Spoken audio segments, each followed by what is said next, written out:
Hi friends, easy മാത്സിൻ്റെ പുതിയൊരു വീഡിയോയിലേക്ക് എല്ലാവർക്കും സ്വാഗതം. കോമ്പറ്റേറ്റീവ് എക്സാമിനൊക്കെ പ്രിപ്പയർ ചെയ്യുന്നവർക്ക് വേണ്ടിയാണ് ഇന്നത്തെ വീഡിയോ. പെർസെൻറ്റേജ് അഥവാ ശതമാനം എന്ന ടോപ്പിക്കിൻ്റെ ക്ലാസ്സാണ്. ഇതിൻ്റെ പാർട്ട് 1 ക്ലാസ്സും, അതായത് പെർസെൻറ്റേജിൻ്റെ ബേസിക് ആയിട്ടുള്ള കാര്യങ്ങളൊക്കെ ഓൾറെഡി ഒരു വീഡിയോ അപ്ലോഡ് ചെയ്തിട്ടുണ്ടായിരുന്നു. ഇതിൻ്റെ കമൻറ്റ് ബോക്സിൽ ഞാൻ പിൻ ചെയ്ത് കൊടുക്കാം. അപ്പോൾ ഇന്ന് പെർസെൻറ്റേജ് അഥവാ ശതമാനത്തെക്കുറിച്ചിട്ടുള്ള പാർട്ട് 2 ക്ലാസ്സാണ്. ഇന്ന് നമ്മൾ percentage increase or decrease, price change, വാല്യൂവിൽ ഉണ്ടാവുന്ന വ്യത്യാസം, പെർസെൻറ്റേജിൽ ഉണ്ടാവുന്ന വ്യത്യാസം, വിലയിലുണ്ടാവുന്ന വ്യത്യാസം, ഇതൊക്കെയാണ് നമ്മൾ ഇന്നത്തെ വീഡിയോയിൽ പറയുന്നത്. ഇപ്പോൾ A is what percentage less than B എന്നൊരു ക്വസ്റ്റ്യൻ ചോദിച്ചിട്ടുണ്ടെങ്കിൽ, അതായത് ബിയെക്കാട്ടിലും എത്ര പെർസെൻറ്റേജ് കുറവാണ് എ, ഇങ്ങനെ ഒരു ക്വസ്റ്റ്യൻ ചോദിച്ചിട്ടുണ്ടെങ്കിൽ ഇക്വേഷൻ വരുന്നത് ഇവിടെ ഹയർ വാല്യൂ എന്ന് പറയുന്നത് ബി ആണ്, അല്ലേ? അപ്പൊ രണ്ടും തമ്മിലുള്ള വ്യത്യാസം കണ്ട്, അതായത് ബി മൈനസ് എ, അല്ല, ബിയെക്കാട്ടിലും എത്ര ശതമാനം കുറവാണ് എ എന്നാണ് ചോദിച്ചിരിക്കുന്നത്. അപ്പൊ നമ്മൾ രണ്ട് സംഖ്യകളും തമ്മിലുള്ള വ്യത്യാസം കണ്ട് അതിന്റെ വലിയ വാല്യൂ അടിയിലിടാം. അതായത് ഇവിടെ വലിയ വാല്യൂ ബി ആണ്, ഇൻറ്റു 100. ഇതാണ് ഇക്വേഷൻ വരിക. ഇനി ഇവിടെ ലെസ് ദാനിന് പകരം മോർ ദാൻ, അതായത് ബിയെക്കാട്ടിലും എത്ര കൂടുതലാണ് എ എന്നാണ് ചോദ്യമെങ്കിൽ മോർ ദാൻ അല്ലെങ്കിൽ ഹയർ ദാൻ, ഗ്രേറ്റർ ദാൻ ഒക്കെയാണ് ചോദിച്ചിരിക്കുന്നതെങ്കിൽ, അപ്പൊ നമ്മൾ രണ്ടും തമ്മിലുള്ള ഡിഫറൻസ് കണ്ട് എ മൈനസ് ബി ബൈ ചെറിയ വാല്യൂ താഴെ ഇടുക. അപ്പോൾ മോർ ദാൻ ബി എന്ന് പറഞ്ഞിട്ടുണ്ടെങ്കിൽ ബിയെക്കാട്ടിലും എത്ര കൂടുതലാണ് എ എന്നാണ് ചോദിച്ചിരിക്കുന്നത്.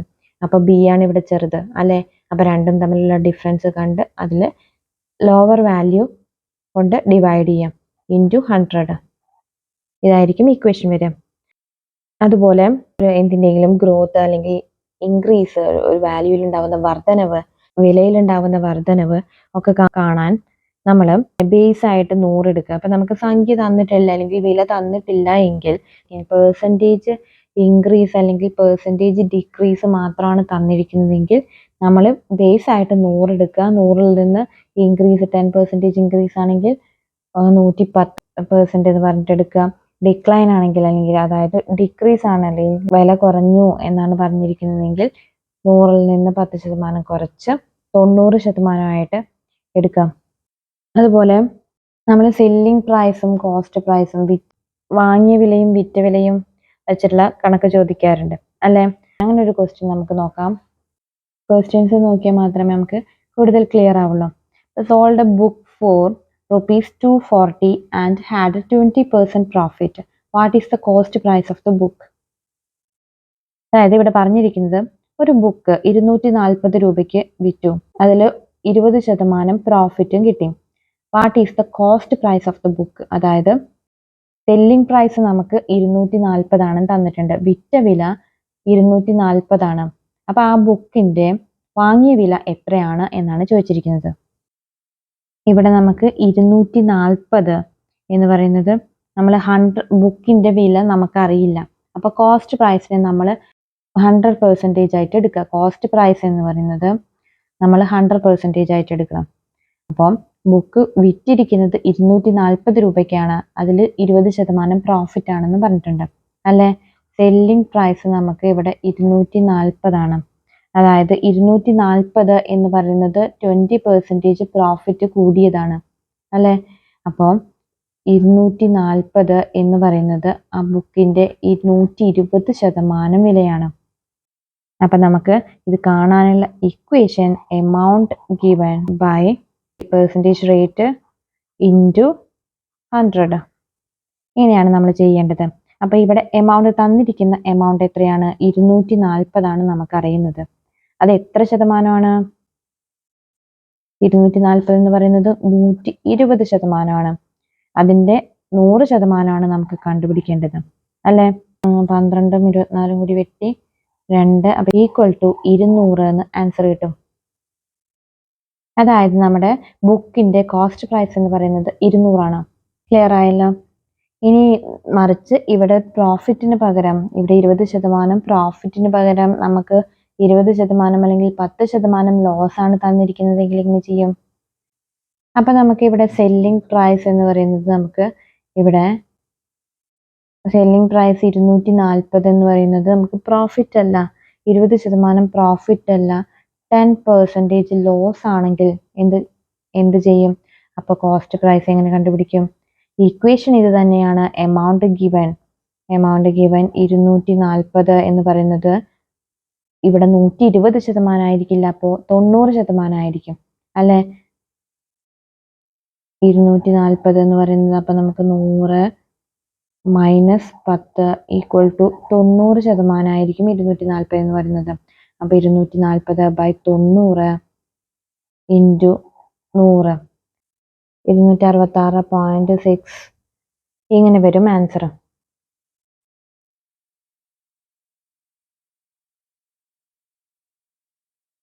ക്ലിയർ ആയല്ലോ. ഇനി നമുക്ക് മറ്റൊരു ക്വസ്റ്റ്യൻ നോക്കാം, മറ്റൊരു ടൈപ്പ് ക്വസ്റ്റ്യൻ നോക്കാം.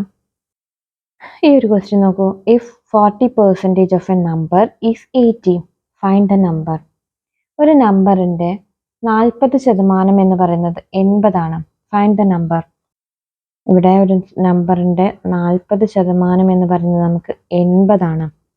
അപ്പൊ 40% 80 ആണെങ്കിൽ ഇതിനെ എക്സ് ഒന്നും എടുത്ത് ചെയ്യേണ്ട കാര്യമില്ല. എക്സ് ഒന്നും എടുത്ത് ഒരുപാട് കോംപ്ലിക്കേറ്റഡ് ആക്കിയിട്ട് ചെയ്യേണ്ട കാര്യമൊന്നുമില്ല. അപ്പൊ 40% 80 ആണെങ്കിൽ നമുക്ക് 10% എത്രയായിരിക്കും? 40% എന്ന് പറയുന്നത് 80 ആണെങ്കിൽ 10% 80/4 ചെയ്താൽ പോരെ? 80/4 എന്ന് പറയുന്നത് 20 ആയിരിക്കും അല്ലെ. അപ്പം 10% 20 ആണെങ്കിൽ അതിന്റെ 100% എത്രയാണ്? × 10 ചെയ്താൽ കിട്ടും അല്ലെ. 10 × 10 100. അപ്പൊ 100% എന്ന് പറയുന്നത് എത്രയാണ്? 20 × 10 = 200 എന്ന് കിട്ടും. അതായത് ഈ നമ്പർ നമുക്ക് 200 എന്ന് കിട്ടും. ഇനി അടുത്ത ക്വസ്റ്റ്യൻ നോക്കാം. If A salary is 25% more than that of B, then how much percent is B salary less than that of A? എയുടെ സാലറി ബിയുടെ സാലറിയേക്കാൾ 25% കൂടുതലാണെങ്കിൽ ബിയുടെ സാലറിനെക്കാട്ടിലും എത്ര കുറവായിരിക്കും എയുടെ സാലറി എന്നാണ് ചോദിച്ചിരിക്കുന്നത്. എയുടെ സാലറിയെക്കാട്ടിലും എത്ര ശതമാനം കുറവാണ് ബിയുടെ സാലറി എന്നാണ് ചോദിച്ചിരിക്കുന്നത് അല്ലെ. അപ്പൊ ഇവിടെ എയുടെ സാലറിയാണ് വലുത് അല്ലെ. അപ്പൊ ഇവിടെ നമ്മൾ ബിയുടെ സാലറി 100 ആയിട്ട് എടുക്കുന്നു. അപ്പോ എയുടെ സാലറി എത്രയായിരിക്കും? 100 + 25 125. ബിയുടെ സാലറിയെക്കാട്ടിലും 25% കൂടുതലാണ് എയുടെ സാലറി എന്നാണ് പറഞ്ഞിരിക്കുന്നത് അല്ലെ. അപ്പൊ നമ്മൾ എയുടെ സാലറി 125 എന്ന് കിട്ടും. അപ്പൊ നമ്മൾ നേരത്തെ പറഞ്ഞ ഇക്വേഷൻ എന്തായിരുന്നു?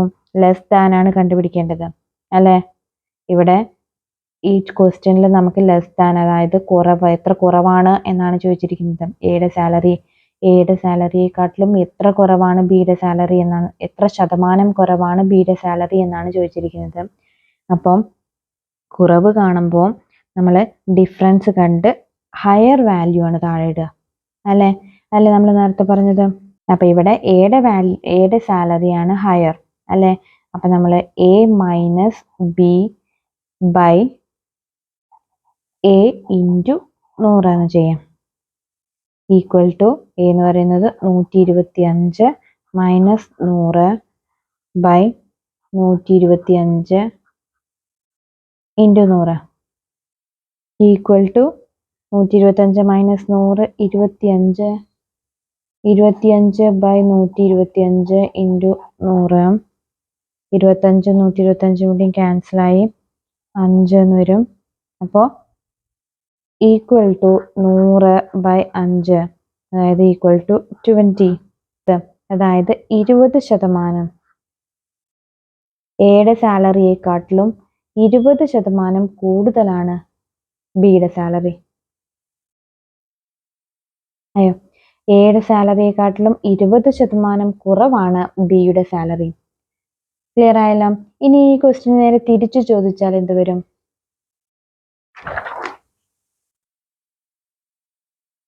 ഇവിടെ നോക്കും. If A salary is 25% less than that of B. നേരത്തെ നമ്മൾ എന്താ പറഞ്ഞത്? More than that of B. എയുടെ സാലറി ബിയുടെ സാലറിനെക്കാട്ടിലും 25% കൂടുതലാണെന്നാണ് പറഞ്ഞത്. അപ്പോൾ ഇവിടെ നമ്മൾ 25% കുറവാണ് എന്നാണ് പറയുന്നത്. then how much percentage B salary more than that of A? അപ്പോൾ എയുടെ സാലറിയെക്കാട്ടിലും എത്ര ശതമാനം കൂടുതലാണ് ബിയുടെ സാലറി എന്നാണ് ഇവിടെ ചോദിച്ചിരിക്കുന്നത്. നേരത്തെ നമ്മൾ എത്ര ശതമാനം കുറവാണ് എന്നാണ് കണ്ടുപിടിച്ചത്. ഇപ്പൊ ഇവിടെ എയുടെ സാലറിയെക്കാട്ടിലും എത്ര ശതമാനം കൂടുതലാണ് ബിയുടെ സാലറി എന്നാണ് ചോദിച്ചിരിക്കുന്നത്. അപ്പൊ എങ്ങനെ കാണും? അപ്പൊ നമ്മൾ ഇവിടെ ബിയുടെ സാലറി 100 എടുത്തു കഴിഞ്ഞാൽ എയുടെ സാലറി എത്രയായിരിക്കും? 25% കുറവാണ് അല്ലെ? അപ്പൊ 100 മൈനസ് 25 ഈക്വൽ ടു 75 എന്ന് കിട്ടും. ദാൻ നമ്മൾ എന്താ ചെയ്യേണ്ടത്? മോർ ദാൻ അല്ലെങ്കിൽ എത്ര ശതമാനം കൂടുതലാണ് എന്ന് കണ്ടുപിടിക്കുമ്പോൾ നമ്മൾ എന്താ ചെയ്യേണ്ടത്? ഡിഫറൻസ് കണ്ട് ലോവർ വാല്യൂ അടിയിലിടുക, ഇൻറ്റു 100 ചെയ്യാം. അപ്പൊ ഇവിടെ ഹയർ വാല്യൂ എന്ന് പറയുന്നത് ബി ആണ്, 100 ആണ്. B minus A divided by lower value ഏതാണ്? എ ഇൻറ്റു 100 അല്ലെ? അപ്പൊ ഈക്വൽ ടു 100 മൈനസ് എ എന്ന് പറയുന്നത് 75 divided by 75 into 100. 100 minus 75 25 by 75 into 100. 25 കൊണ്ട് വെട്ടി 3. അപ്പോൾ 100 ബൈ 3 ഈക്വൽ ടു 33.33 എന്ന് വരും. അല്ലെങ്കിൽ നമുക്ക് 33 1/3% എന്ന് എഴുതാം. ക്ലിയർ ആയല്ലോ? അപ്പൊ ലെസ് ദാനും മോർ ദാനും കൂടുതലും കുറവും വന്ന് എങ്ങനെ ചെയ്യാന്ന് മനസ്സിലായിട്ടുണ്ടാവും എന്ന് വിചാരിക്കുന്നു. അടുത്ത question, the price of a car is first decreased by 10% and then increased by 20%. Find the percent increase from the original price. ഇവിടെ നമ്മൾ ക്വസ്റ്റ്യൻ എന്താ പറഞ്ഞിരിക്കുന്നത്? ഒരു കാറിന്റെ വില ആദ്യം 10% കുറയുന്നു, ആൻഡ് ദെൻ ഇൻക്രീസ്ഡ് ബൈ 20%. കുറഞ്ഞതിന് ശേഷം 20% കൂടുന്നു. ആദ്യം 10% കുറയുന്നു, പിന്നെ 20% കൂടുന്നു. അങ്ങനെയാണെങ്കിൽ ആദ്യത്തെ വിലയിൽ നിന്ന്, കാറിന്റെ ആദ്യത്തെ വിലയിൽ നിന്ന് എത്ര പെർസെന്റ് ഇൻക്രീസ് ആയിരിക്കും കാറിന്റെ വിലയിൽ ഉണ്ടായിട്ടുണ്ടാവുക എന്നാണ് ചോദിച്ചിരിക്കുന്നത്. Find the percent increase from the original price. ആദ്യം ഉണ്ടായിരുന്ന വിലയുടെ എത്ര ശതമാനമാണ് വർധനവ് ഉണ്ടായിട്ടുണ്ടാവുക എന്നാണ് ചോദിച്ചിരിക്കുന്നത്. അപ്പൊ നമ്മളിവിടെ കാറിന്റെ വില നമുക്കറിയില്ല. അപ്പൊ കാറിന്റെ വില 100 ബേസ് നമുക്ക് 100 എടുക്കുക. ഫസ്റ്റ് പ്രൈസ് ആദ്യം 10% കുറഞ്ഞു എന്നാണ് പറഞ്ഞത്. അപ്പൊ 100 മൈനസ് 10% ഈക്വൽ ടു 90 അല്ലെ? പിന്നെന്താ പറഞ്ഞത്? 20% ഇൻക്രീസ് ഉണ്ടായി എന്ന് പറഞ്ഞു. കാറിന്റെ പ്രൈസ് അപ്പൊ നമുക്ക് 90 ഈ 90 നിന്നാണ് 20% ഇൻക്രീസ് ഉണ്ടാവുന്നത്. അല്ലാതെ നമ്മൾ കാറിന്റെ ആദ്യത്തെ പ്രൈസിൽ നിന്നല്ല 20% ഇൻക്രീസ് ആയത്. ഈ കുറഞ്ഞ 10% കുറഞ്ഞ് നമുക്ക് കിട്ടുന്ന വാല്യൂവിന്റെ 20% ഇൻക്രീസ് ആവുന്നത് അല്ലെ?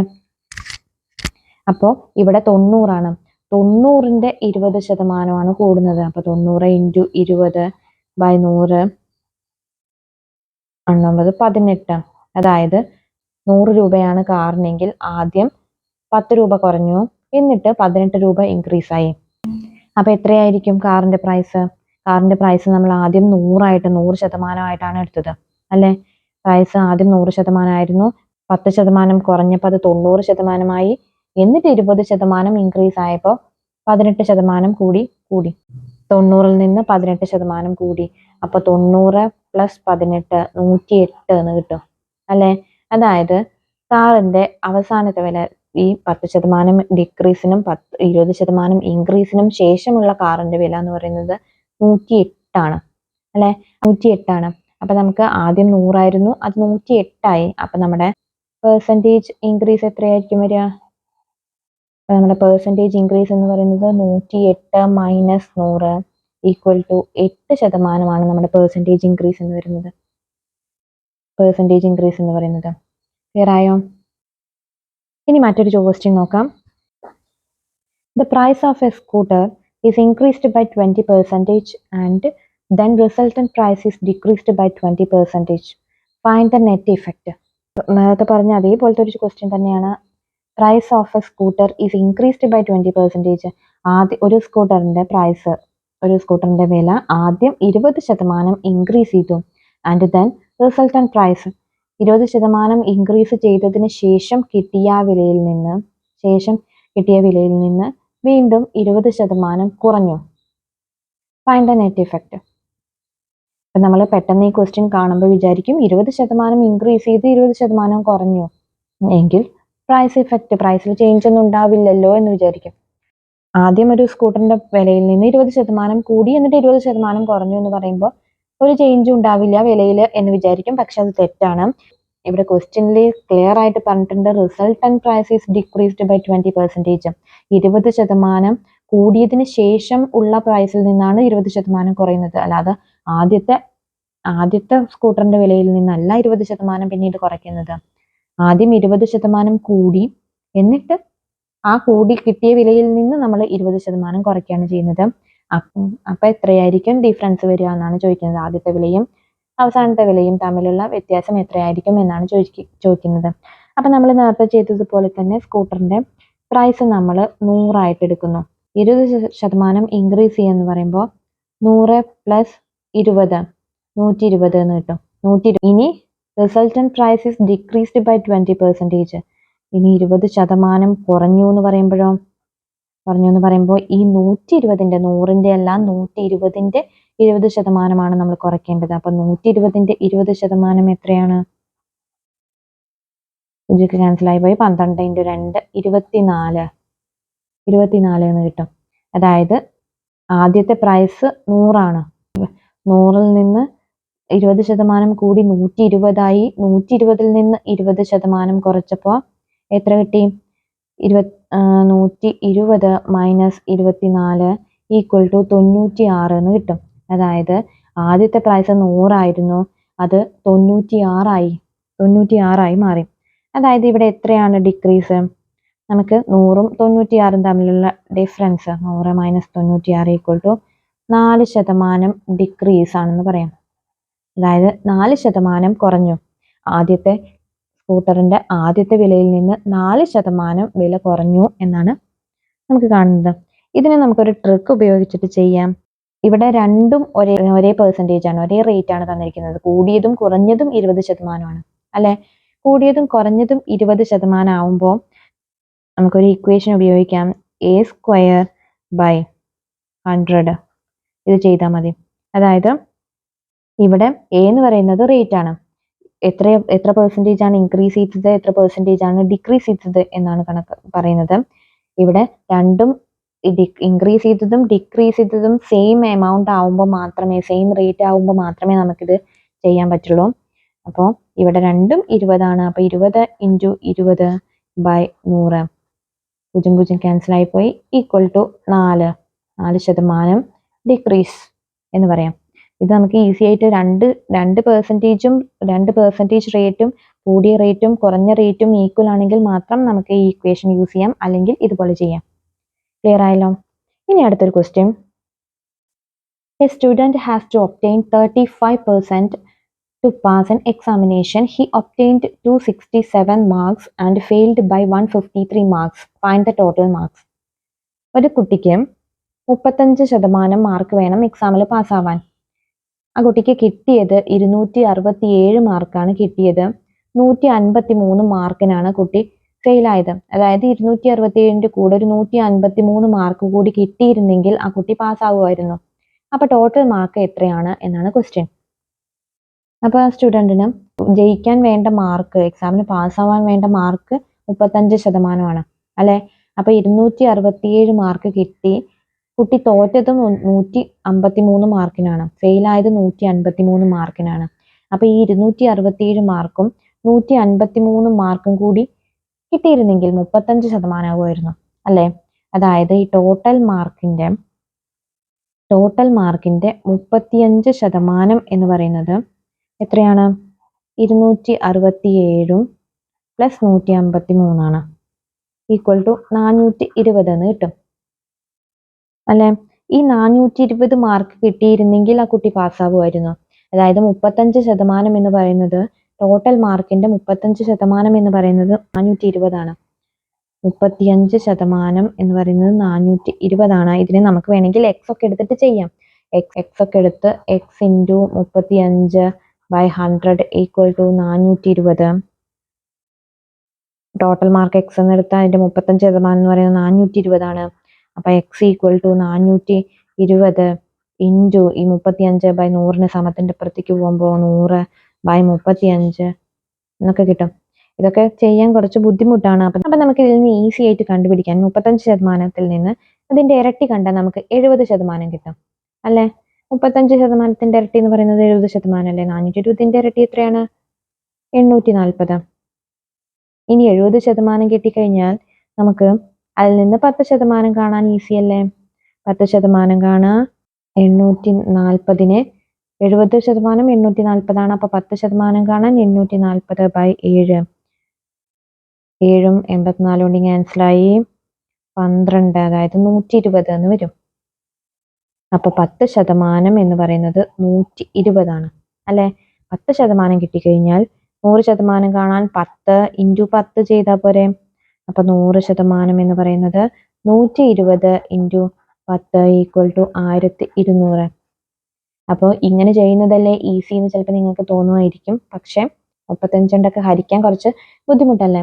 അപ്പൊ നമുക്ക് ഇങ്ങനെ ചെയ്യുന്നതായിരിക്കും. ഇത് ഇത്രയും നമ്മൾ എഴുതി ചെയ്യുമ്പോൾ ഇത്രയും വരും. പക്ഷെ നമ്മൾ മനസ്സിൽ കാൽക്കുലേറ്റ് ചെയ്യുമ്പോൾ ഇപ്പൊ 35 എന്ന് പറയുമ്പോൾ 35% ഇരട്ടി എന്ന് പറയുമ്പോൾ നമുക്ക് ഈസി ആയിട്ട് 420 ഇരട്ടി ഈസി ആയിട്ട് കണ്ടുപിടിക്കാമല്ലോ 840 അതുപോലെ അതിന് 70% കിട്ടിക്കഴിഞ്ഞാൽ ഒന്ന് 10% കാണാം. പിന്നെ 10% ഇൻറ്റു 10 ചെയ്യാൻ 10% കിട്ടിക്കഴിഞ്ഞാൽ പിന്നെ 100% കാണാൻ ഇൻറ്റു 10 ചെയ്യാൻ അതൊക്കെ ഈസിയാണ് അല്ലെ. നമ്മൾ എഴുതുമ്പോൾ കുറച്ച് ലെങ്തി ആയിട്ട് തോന്നുന്നുണ്ടെങ്കിലും നമ്മൾ മനസ്സിൽ കാൽക്കുലേറ്റ് ചെയ്യുമ്പോൾ കോമ്പറ്റേറ്റീവ് എക്സാമിനൊക്കെ നമുക്ക് സമയം വളരെ കുറവാണ്. ഈ ഒരു മെത്തേഡ് നമുക്ക് മൈൻഡിൽ ചെയ്യാൻ വളരെ ബുദ്ധിമുട്ടാണ് അല്ലെ. അപ്പൊ നമുക്ക് മൈൻഡിൽ ചെയ്യാൻ പറ്റുന്ന രീതിയിൽ കാൽക്കുലേറ്റ് ചെയ്യാം, കണക്ക് ചെയ്യാം. അതാണ് ടൈം മാനേജ്മെന്റിന് ഏറ്റവും നല്ലത്. അപ്പൊ നമ്മുടെ ഇവിടെ എക്സാമിലെ ടോട്ടൽ മാർക്ക് എന്ന് പറയുന്നത് 1200 എന്ന് കിട്ടും. ക്ലിയർ ആയല്ലോ. അപ്പൊ ഇനി കൂടുതൽ ക്വസ്റ്റ്യൻസ് നമുക്ക് മറ്റൊരു വീഡിയോയിൽ ചെയ്യാം. Thank you.